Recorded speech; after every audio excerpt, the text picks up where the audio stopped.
In the serene grove of Jetavana, the Buddha sat beneath the Bodhi tree, exuding a tranquil presence. Disciples gathered around him, their faces eager with anticipation, seeking wisdom from their enlightened teacher. Today, I sought guidance from the Buddha, yearning to understand the path to active and compassionate listening. The Buddha gazed into the distance, his expression serene, then turned his gaze to me. Acknowledging my silent question, he gestured toward a withering jasmine plant nearby, its leaves dry, its petals scattered across the ground. "Observe this jasmine plant," the Buddha said, his voice calm yet resonant, a melody in its own right. "What do you see before you?" I studied the plant, its drooping stems trembling in the breeze, and responded, "Master, I see a plant that has lost its vitality." The Buddha nodded gently, his movements a reflection of his tranquil mind. "And why has it withered so, my disciple?" I hesitated, uncertain of the answer, and stammered, "Perhaps it lacked care, or nourishment, or water to sustain its growth." "Master," his eyes met mine, understanding glimmering within their depths. And he replied, "Indeed, its withering is the result of neglect, of disconnection." The Buddha turned to the assembly of disciples and addressed us all, his voice steady yet infused with compassion. The Buddha picked up a bowl filled with water and held it. "If I shake this bowl, the water loses its clarity." True listening is not simply hearing words. It is an act of profound compassion and engagement. "Consider the jasmine, my disciples," the Buddha continued, his tone almost poetic. "In the same way," Buddha continued, "your thoughts stir ceaselessly. You carry worries, pouring more into your mind without pause." The disciples sighed, the weight of understanding settling. "But how can I still my mind, Master? My obligations press upon me." "Yes, Master, I understand now that listening requires readiness, presence, and an open heart, unburdened by distractions or assumptions." The disciple frowned, seeking clarity. "How does one find stillness amid the storm?" The voices around me demand urgency every moment, each word spoken, a seed to nurture. The disciples leaned in closer, their anticipation palpable, their respect for the Buddha's insights unwavering and earnest. "When you listen," the Buddha continued, "do so with full presence, as though the jasmine of understanding depends on your care." His words resonated deeply within me, stirring emotions I had not yet fully comprehended.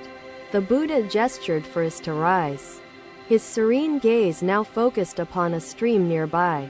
We followed him, and he knelt beside the stream, the water shimmering with sunlight, a silent metaphor for life. This stream flows unhindered, reflecting the sky above, carrying with it the essence of earth, sky, and motion. True listening must flow as this stream does, the Buddha explained, his hand hovering above the water, its movement uninterrupted. It must flow with openness and humility, unobstructed by the ego or desire to control the narrative. I knelt beside the Buddha, my gaze fixed on the fluid dance of the water, its reflections captivating. "Master," I asked softly, "how does one master the art of true listening amidst the noise of worldly distractions?"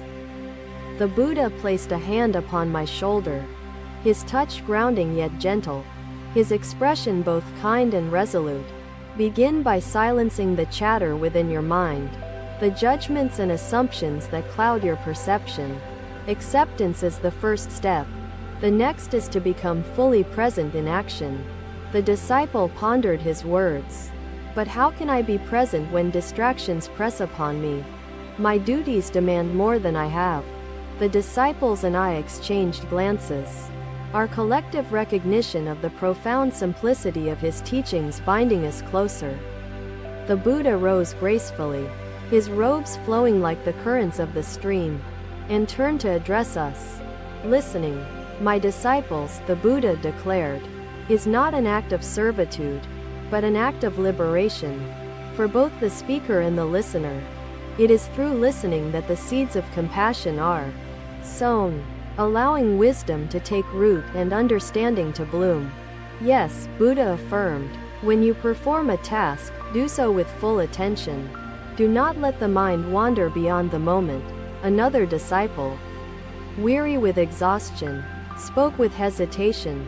We bowed to the Buddha, our hearts swelling with gratitude, and I vowed to carry his teachings into every interaction henceforth. The jasmine may wither without care, but with attention and presence, it may yet bloom anew. A testament to life. Buddha's expression softened, understanding deep within his gaze. You pour yourself into your duties but never refill the cup of your soul. The disciple blinked, realization dawning. So I must nourish myself as I work? How does one achieve balance in action? Through breath, Buddha replied. A distressed villager approached, his face etched with grief and despair, and knelt humbly before the Buddha. Master, the man began, his voice trembling, I am consumed by sorrow, for my beloved son has departed from this world.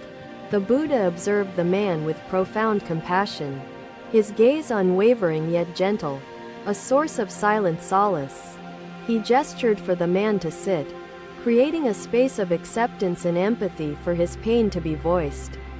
Tell me, the Buddha said, his voice calm as flowing water. When the storm breaks, where does the bird seek refuge? The man hesitated, his anguish momentarily paused by the unexpected question, his mind shifting to find the answer. The bird seeks shelter, the villager replied slowly, his voice hesitant, within the embrace of the forest, away from the storm's wrath.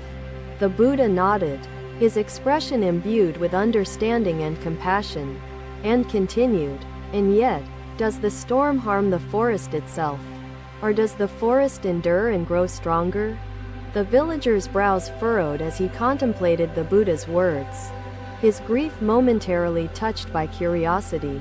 The forest endures, Master, he said softly, and in enduring, it becomes a sanctuary for life amidst the storm. Such is the nature of sorrow, the Buddha explained, his voice resonating with profound clarity. It is a storm that seeks to uproot your peace. Yet the heart can be as the enduring forest. The disciples, myself included, listened intently, the weight of his wisdom settling deeply within us. The sun painted the earth with soft golden hues. The disciples gathered once more, their hearts seeking lightness amidst their toils. The air carried murmurs of longing and despair. A merchant approached, his brow furrowed with concern. I found myself moved by the Buddha's ability to reflect the man's pain without being consumed by it. A mirror of understanding, the Buddha turned to address the gathered disciples, his gaze sweeping over us. His words meant for all. True listening is the sanctuary we offer to another, a sacred space where their sorrow may dwell without judgment or interference. He paused, his silence filled with meaning, allowing his words to take root within our hearts. I strive to succeed, yet fear losing all I gain. Praise tempts, but criticism wounds deeply. The Buddha gestured toward the forest. Do you see the great tree standing there, unwavering in its place through wind and storm?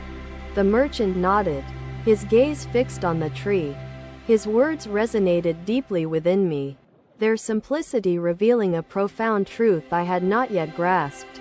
The Buddha rose gracefully, gesturing for us all to follow him to the edge of a nearby pond. Buddha smiled gently.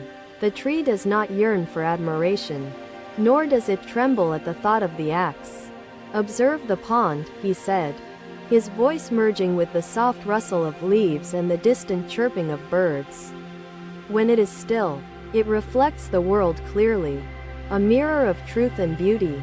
He paused, dipping his hand into the water, causing ripples to spread across the surface, distorting its reflections. But when disturbed, it loses its clarity, its ability to mirror truth. Such is the nature of the mind when listening. the disciples and I knelt beside the Buddha. The ripples mesmerizing in their gentle expansion, a metaphor for our understanding. Advance not with attachment, but with mindful effort. The merchant watched the falling grains, their movement steady and effortless. Be as the still pond, reflecting their pain, their joy, their essence, as it is, without interference. The villager, still seated nearby, observed the scene, his grief gradually replaced by a sense of peace and understanding. When a farmer sows seeds, he does not demand instant fruit. He tends to the soil with care. The merchant nodded, absorbing the metaphor. So, I should focus on my actions without clinging to the outcome? Is that the lesson? Indeed, Buddha replied. I felt a profound shift within myself. A newfound understanding of the art of listening and the gift of empathy. The villager bowed deeply to the Buddha, his gratitude evident in the tears that glistened upon his cheeks. Thank you, Master, he said, his voice steady despite the lingering sorrow, for offering me refuge in the sanctuary of your wisdom. We too bowed to the Buddha, our hearts filled with gratitude. The weight of his teachings a seed planted within us. Buddha's gaze rested upon her, filled with compassion. Do you see the lotus that blooms in the pond despite the mud? The disciple nodded, her thoughts stirred. The art of empathetic listening, as taught by the Buddha, had become a part of me, a path to enlightenment. The grove of Jetavana stood witness to another day of wisdom, its serenity a reflection of the stillness within our hearts. Another day, another lesson. The grove of Jetavana vibrated with quiet energy as the disciples gathered before the Buddha. He sat beneath the Bodhi tree, his posture steady, his presence exuding serenity and calm wisdom. The grove felt alive, as if it itself was attuned to the truth that would soon unfold. The Buddha addressed us, his gaze sweeping across the assembly, his voice calm yet infused with anticipation. Today, my disciples, we will not speak of words, the Buddha said, his tone resonant, almost melodic in its clarity. Today, we will listen to silence, for silence is often where truth resides, hidden among the spaces between words. Do not let external noise disturb your inner stillness. The merchant, inspired, spoke again. The Buddha rose gracefully, motioning for us all to follow him to the edge of the grove, where the horizon unfolded before us. He paused, standing tall as his robes caught the breeze, his gaze fixed upon the distance. What do you hear in this silence? The Buddha asked, his question resonating not in sound but within the depths of our hearts. I listened closely, attuning my mind to the world around me, hearing the soft hum of existence, a soundless symphony. Master, I said, my voice hesitant yet thoughtful, I hear the unity of all life, as if the world itself is speaking. The Buddha turned to me, his expression calm, his eyes reflecting quiet understanding, and replied, indeed, my disciple, the spaces between words often reveal that which words cannot convey. He gestured toward the sky, its expanse vast and boundless, a canvas for truth to unfold. Consider the sky, he said, his voice steady and filled with meaning. Does it speak to you through words, or does it reveal its beauty in silence? The disciples pondered his question, their thoughts weaving between doubt and realization, a reflection of the lesson unfolding. I strive so hard, yet feel empty at the end of the day. Buddha's expression grew tender, his voice soothing.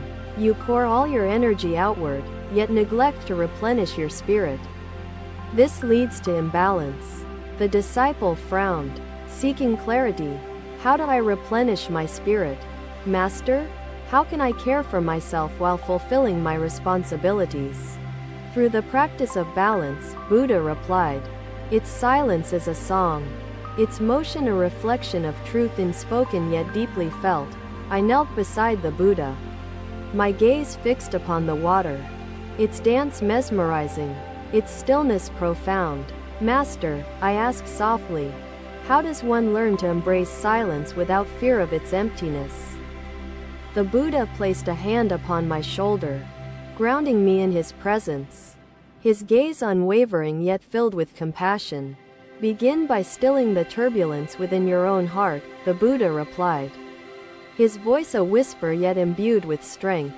Silence is not emptiness. It is fullness, a canvas upon which truth and understanding are painted. He withdrew his hand, gesturing once more toward the stream, its reflections capturing the essence of the grove and the sky. When you listen to silence, allow its truth to surface naturally. As the stream carries the silt of understanding, the disciples and I exchanged glances, our minds attuned to the profound simplicity of his teachings, our hearts receptive. The Buddha rose, his movements fluid like the stream itself, and addressed us all with unwavering clarity. Listening to silence is not the absence of action, but the presence of profound receptivity, an openness to truth unspoken. His words carried weight, a resonance that lingered within the stillness of the grove, a symphony of insight. Silence, the Buddha declared, is where interconnectedness often reveals itself, a reminder of the unity of all existence, a reflection of life. He paused, allowing his teachings to take root within us. The silence that followed a testament to the depth of his words. I felt a shift within myself, a newfound understanding of the art of listening, an embrace of the truth silence carries. The disciples bowed to the Buddha, their hearts filled with gratitude, their minds awakened to the lessons of the day. The grove of Jetavana stood witness to another moment of wisdom, its serenity a reflection of the stillness within our hearts. As the sun dipped below the horizon, casting its golden hues upon the grove, I resolved to carry his teachings forward. The art of listening to silence, as taught by the Buddha, had become a part of me, a guide to enlightenment.